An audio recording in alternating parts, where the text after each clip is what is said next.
Hello, hi, welcome to Success Academy. So, in Success Academy, we are going to have a second class in economics, that is land reforms. So, in last class, some important points we have completed about agriculture.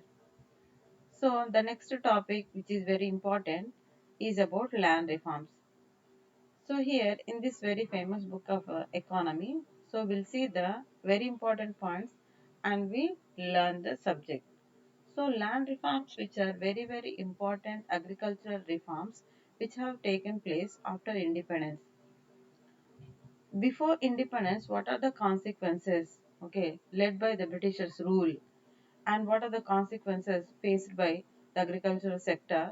So they're completely going to change by implementing the land reforms in our country.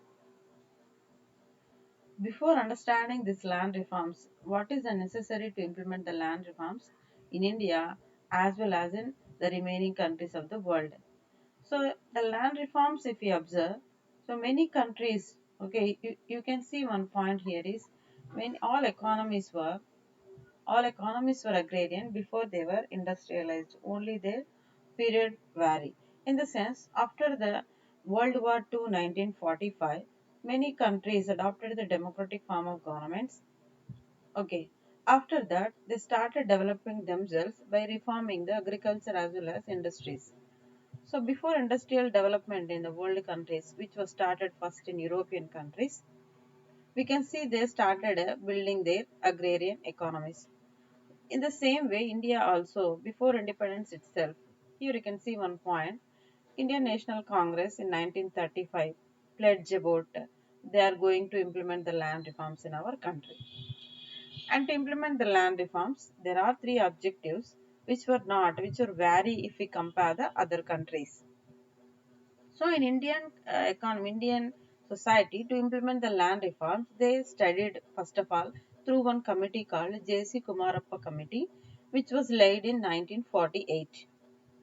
So accordingly, if we see that there are three objectives which were identified before implementing the land reforms. What were those? So one by one, if we see that removing of institutional discrepancies in agriculture, which was inherited coming from the very past and which was obstructed increasing the agricultural production. First of all, they identified these factors to remove. So what are those? First one is like a size of agricultural holding. It is accordingly, it is not in a proper not in a proper way. So accordingly, in which villages, according to the states, according to this jamindari system and all, there is no proper size of land holdings. And inheritance is one problem. Okay, so inheritance is nothing but, so if one landholder is having the many acres of land, so obviously it will be distributed to their family members. And tenancy reforms is one more factor. Okay, tenants, okay, which was a large amount of tenancy system in our country, and those are facing the problems. Later, they only became as agricultural laborers because they couldn't able to pay the tenancy as well as the tax. So they became as a agricultural laborers. That is one of the problem. And abolition of intermediary systems like jamindari system and all. And the last one, to increase the agricultural production by implementing the modern institutional factors. So this is the first, okay, removal of discrepancies in our to before implementing the land reforms. And second objective is it is related to socio-economic inequalities. Socio-economic inequalities in the sense, if see here, so this is the socio-economic factors are very influential factors in our Indian economy because 80% of people's livelihood is depending on agriculture only. Okay, that's what before implementing how far it is going to affect the society, they have to see first of all. And caste system, which is dominating in our country. Okay, so it may be affecting to implement the land reforms. If government is taken the land, handed over the land, okay, by the land farms, the landlords, okay, it is going to again redistribute the land to the very poor people. It may not be a very easy task to implement the land reform in our country. So that is one of the objective. And third one is, which is not related to any before 2 points, to increase agriculture production is one more factor we can see. Ultimately, After implementing the land reforms, what they are going to have? So production, more and more production to meet the needs of the people and to remove the problem of hungry, okay, and to bring India as a self-sufficient in food matter, so that they want to implement the land reforms. So to implement the land reforms in a three way, actually land reforms were implemented in our country in two phases. First one is which is after independence, second one is in the year 2008 onwards. Okay, so in this first phase of land reforms, if we see the first point, abolition of intermediaries is one.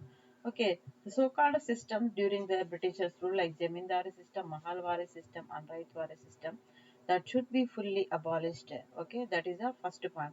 And second point is tenancy reforms. So tenants also should be get benefited. Okay, by implementing the tenancy reforms. One by one, if you see that regulating the rent first of all. Okay, so regularizing the rent, which are increase and decreasing accordingly as and how they want the landlords. That should be first of all, okay, regularized. Rent should be regularized properly. It should be fixation of amount, and then second one is fixation of tenure, period of tenancy. Okay, so that also should given some security to the tenants. And third one is a land to the tillers. Means so from this many of years who are tilling the land, who are depending on the land and living on the land by doing the agriculture. So that should be given the right. Right should be given to the tenants. That is another point. And third one, if you see that regularization of agriculture, in what way they have to regularize these all the systems. Means here we have again subdivided into 3 points. First, if you see that redistribution of a land, okay, in the form of land sealing acts. Okay, so we know that land reforms and agriculture is about states list. Okay, and that's what some of the states were very interested to implement the systems, which was success. We can see in West Bengal, Kerala, and partially in Andhra Pradesh, the sealing acts were implemented in a proper way. But apart from that, if we see the other states which were not take care more about implementing the sealing laws. And consolidation of land could be that should be done in a proper way. Okay, means to give the strong and a good feeling to give their lands to green revolution. Okay, so to give a proper feeling among the farmers, okay, to collect the land, to have the land for green revolution, which was implemented in Haryana, Punjab, and Uttar Pradesh, and so on. Okay, and the third one is okay, cooperative farming. Okay, which is like very highly, it is very impossible because it is a socio-economic economic factor again. Okay, even the farmers are not willing to give away the land for any developmental process. So that is also one of the challenges we can see in that way. So the land reforms, finally we have success or not, if we see that, we have to see the percentage of land reforms which were implemented. Here first point, if we see that tenancy reforms provided tenancy only 4% of total occupational area in the country. Okay, 14.4 million hectares of operated area land tenancy was implemented, but only 11 million tenants were only got benefited. Means only 4% was success we can see in Tenancy Act, and redistribution only 2% we can see here. Here you can see only it is 2%. Okay, and total how much percentage of beneficiaries we can see means only 6%. Sorry, in that way totally if we take land reforms were okay to implement in our country, the government of India in those times were failed. We can say like that. Why it is failed? What are the reasons for failure of land reforms? If we observe, okay, one first point, and which is very important point, is the land is considered as a symbol of social pride and status. Okay, that is what it is very big problem. How much land if one person is having possess the land, that much priority and pride he or she used to get in the society. So to give away the landlords are not ready, though the laws were formed. Okay, and they have seen the loopholes. Okay, to escape in the form of binamis writing their land in the name of their relatives and like binamis and all.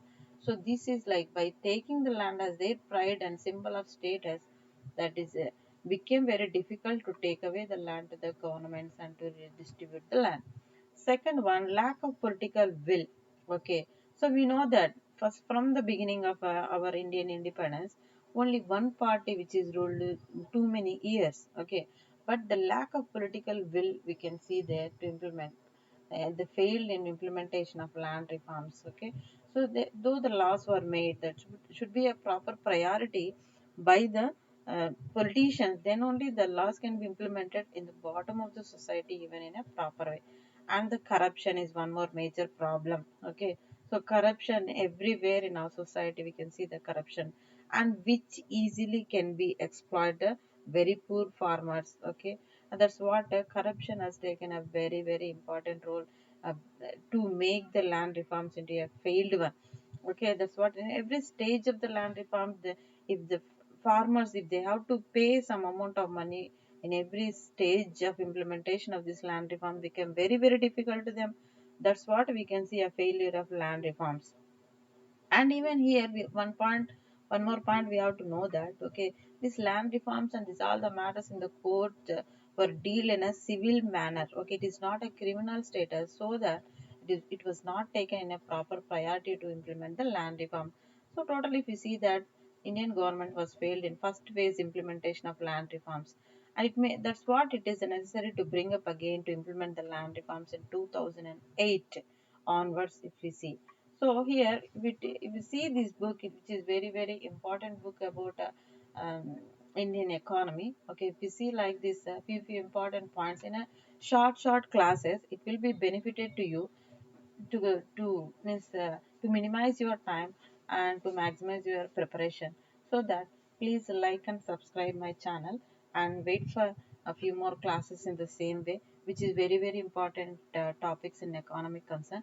And I hope your preparation is going on well, and we'll see in the next class. Please subscribe my channel, and thanks for watching. Thank you very much.